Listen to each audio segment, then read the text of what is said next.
What if the ground everyone had already given up on was hiding the richest strike of the season, just 90 feet below the spot where the excavators had gone silent? 40 days of drilling, $11 million spent, almost nothing to show for it. Freddy had already signed the paperwork to shut the claim down for good. The crew was packing trucks. The wash plant sat cold under the Alaska sky. And then, at 2 in the morning, with everyone else asleep, Juan noticed something on the scan data that made his hands shake. This is the story of how a dead claim turned into one of the most talked about gold discoveries in recent memory, and why the man who almost walked away is the reason it happened at all. The morning Freddy made the call, nobody argued with him.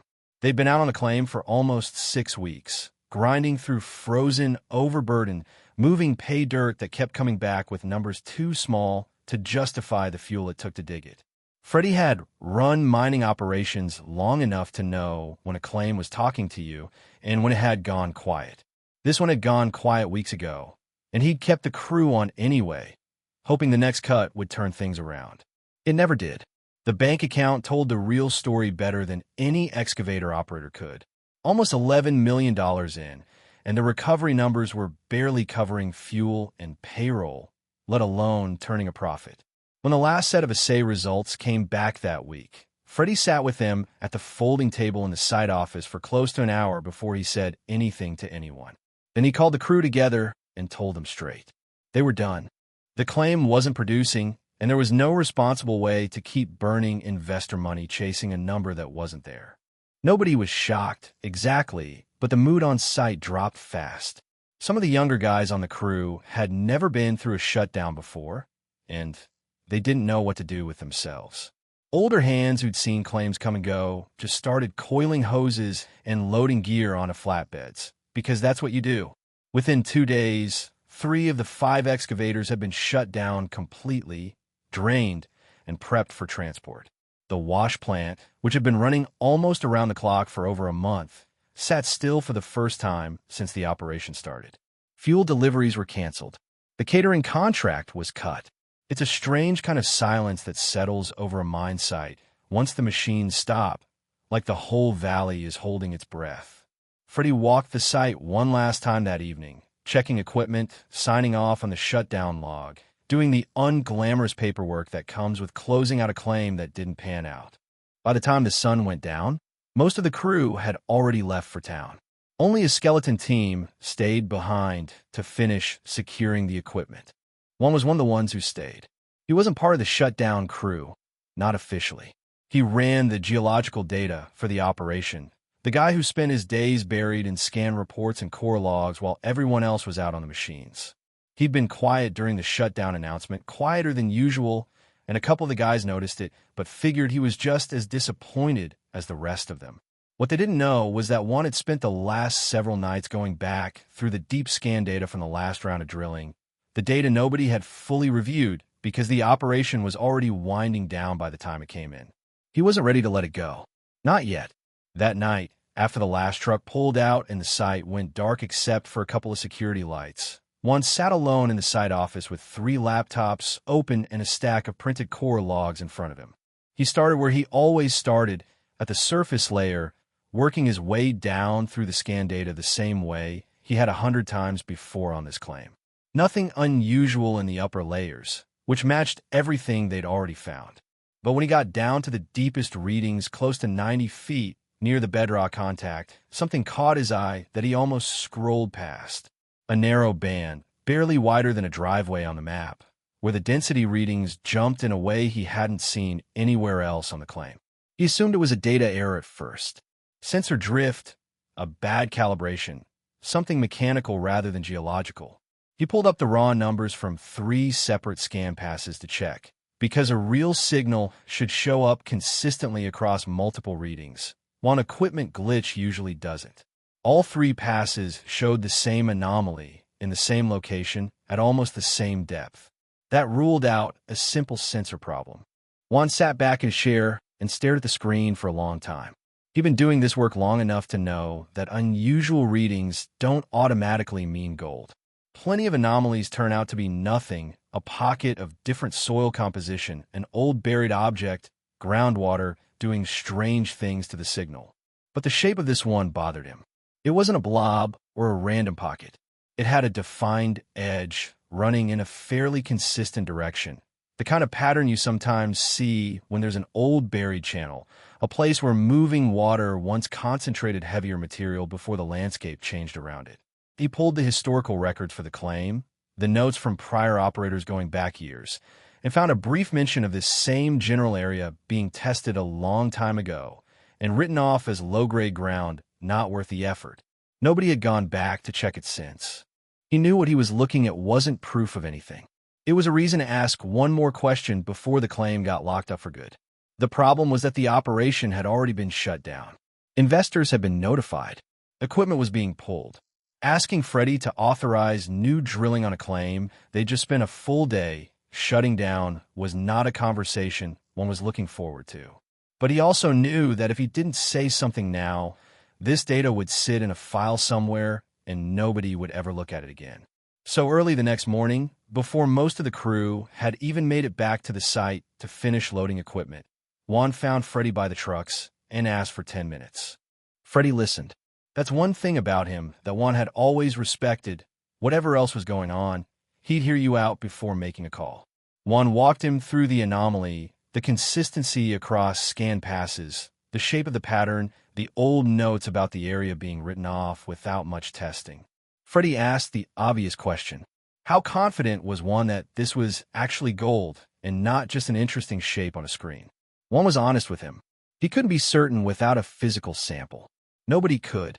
But he said the pattern was different from anything else they'd seen on the claim, and given how much money had already gone into this ground, one more core sample felt like a small risk compared to walking away without checking. Freddy thought about it for a long moment, standing there in the cold with his hands in his jacket pockets, looking out at the equipment already being prepped for transport. He wasn't the kind of operator who chased every hunch that came across his desk, and normally the answer here would have been no, the operation is closed, we move on. But something in how Juan laid it out, calm, specific, backed by actual data rather than a gut feeling, made him pause. He told Juan he'd allow one more core sample, a single test, done quickly and quietly, without pulling the whole operation back into gear. If it came back with nothing, that was the end of it, and the shutdown would proceed exactly as planned. If it came back with something worth looking at, they'd talk again. They pulled one excavator back off the transport truck and got a drill crew of 3 guys, the ones who hadn't left for town yet, to run a single test hole down to the depth one had flagged. It took most of the morning to get the equipment repositioned and the hole drilled to target depth, working through frozen ground that fought them the entire way down. When the core tube finally came up, Juan was the first one at the table. The sample looked like ordinary paid dirt at first glance, gray and unremarkable, nothing that would have caught anyone's eye walking past it. But once they started running it through a small test wash right there on site, that changed fast. Visible color started showing up almost immediately, more than anyone expected from a single test hole. By the time the material was fully processed, they had recovered gold at a rate several times higher than anything the claim had produced during the entire prior 6 weeks of full-scale operation. Word moved through the small crew still on site almost instantly. People who'd already loaded their gear for the trip home came back to the wash table to see it for themselves. Freddy came out from the office and looked at the recovery numbers twice before he said anything. He wasn't a man who got carried away easily, but even he had to admit the result was hard to explain any other way than there being something real down there. Still, he was careful.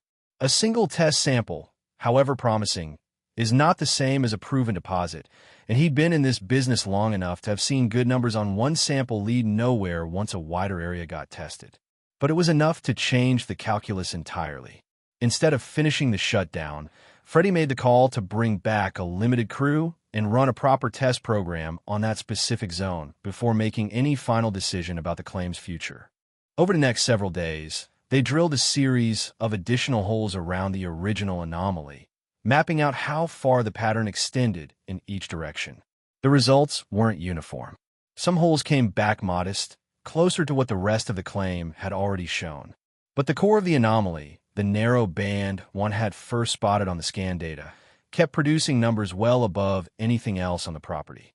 As the picture filled in, It started to look less like a random pocket of luck and more like a genuine buried channel, a place where gold had been concentrating for a very long time before erosion and time buried it under everything else.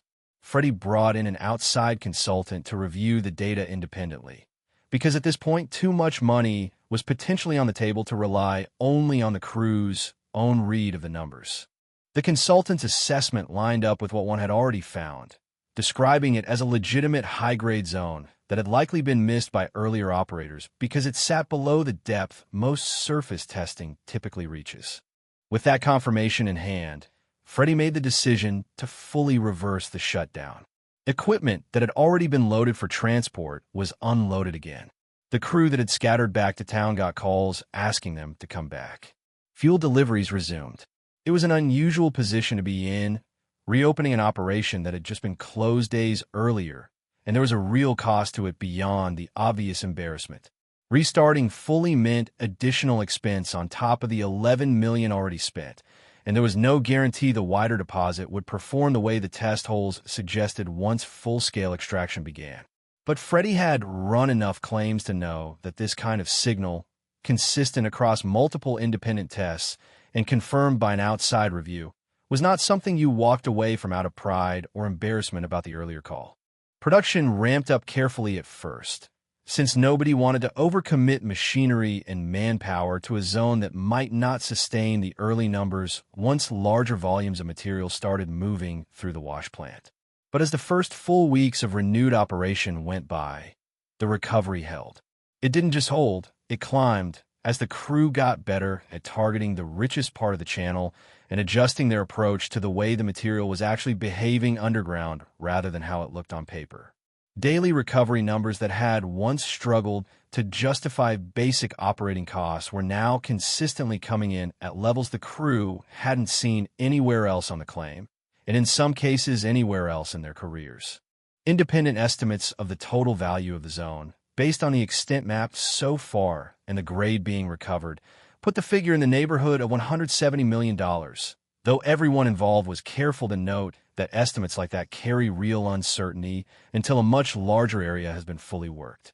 What made the story stand out wasn't just the number. It was how close the whole thing came to never happening. If one hadn't stayed behind that night, instead of heading into town with the rest of the crew, if he'd assumed the anomaly was a sensor glitch and moved on without double-checking it against multiple scan passes, if Freddy had turned down the request for one more test hole, which would have been the easier and more defensible call given how much money had already been lost on the claim.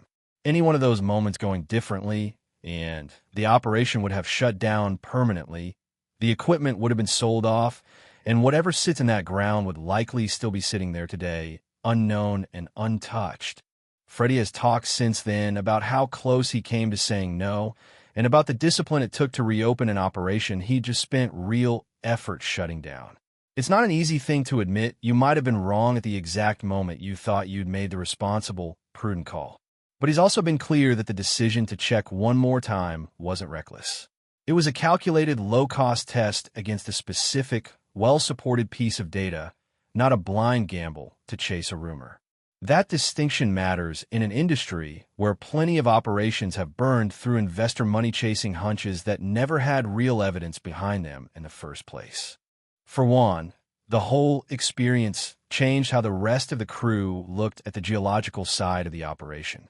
Before this, the scan data was something that ran in the background while the real work happened out on the machines. Now everyone on site understands that the numbers on those monitors can be the difference between walking away from a claim and finding one of the richest zones anyone on that crew has ever worked. Drilling continues on the wider boundaries of the deposit, with the team still trying to determine exactly how far the channel extends and whether there's more of it waiting below the depths they've already reached. Nobody is making promises about what those deeper zones might hold, because everyone involved has learned firsthand what happens when you get ahead of the data. But for now, on a claim that was 2 days from being shut down for good, the machines are running, the wash plant hasn't stopped, and a discovery that almost never happened is turning into one of the standout stories of the season.